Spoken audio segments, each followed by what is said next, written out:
Recent gains by Ukrainian troops on the southern front could open the way for pushing the Russians back to the annexed Crimean Peninsula, Foreign Minister Dmytro Kuleba has said.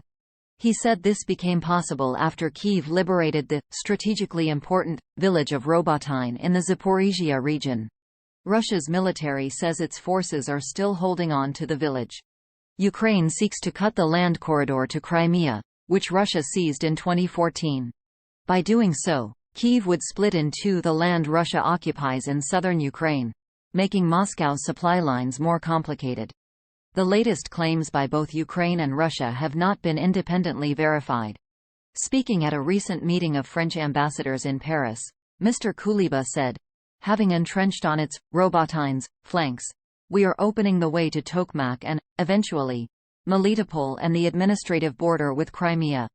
The Russian-occupied cities of Tokmak and Melitopol are key military and logistical hubs for Russia.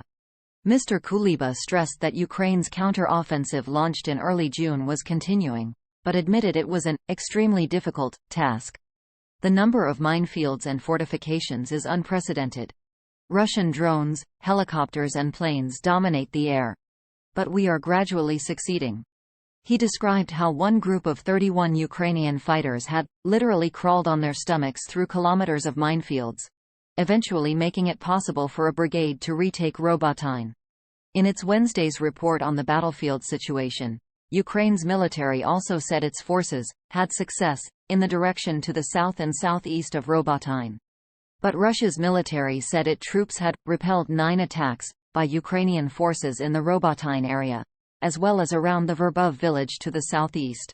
Moscow, which claims to have prepared 3 defensive lines in the south, has repeatedly described the Ukrainian counteroffensive as a total failure, costing many soldiers lives with little progress. The US-based Institute for the Study of War said, Ukrainian forces continued to advance east of Robotyne on 29 August, while continuing to secure positions in Robotyne. Ukraine claims to have penetrated the first of Russia's defensive lines near Robotyne, and its troops now aim to move further south to reach striking distance of all Russian-occupied towns on the Sea of Azov coast. But Russia is believed to have built up a kilometers-long system of trenches and tunnels, as well as dug-up artillery positions and so-called dragon's teeth, anti-tank concrete barriers. Moscow hopes this will help to halt a further Ukrainian advance. Kyiv launched its counter-offensive after securing modern weapons from its allies in the west and preparing assault battalions. However, progress has been slow, and there have been reports of some disagreements on war tactics between top Ukrainian and American generals. Kyiv also says it needs more Western weaponry, in particular tanks, demining equipment and warplanes like the US-made F-16 fighter jets to challenge Russia's superiority in the air. On Wednesday, fighting also continued in northeastern Ukraine, where Russian forces are attempting to advance on the strategic city of Kupiansk in the Kharkiv region.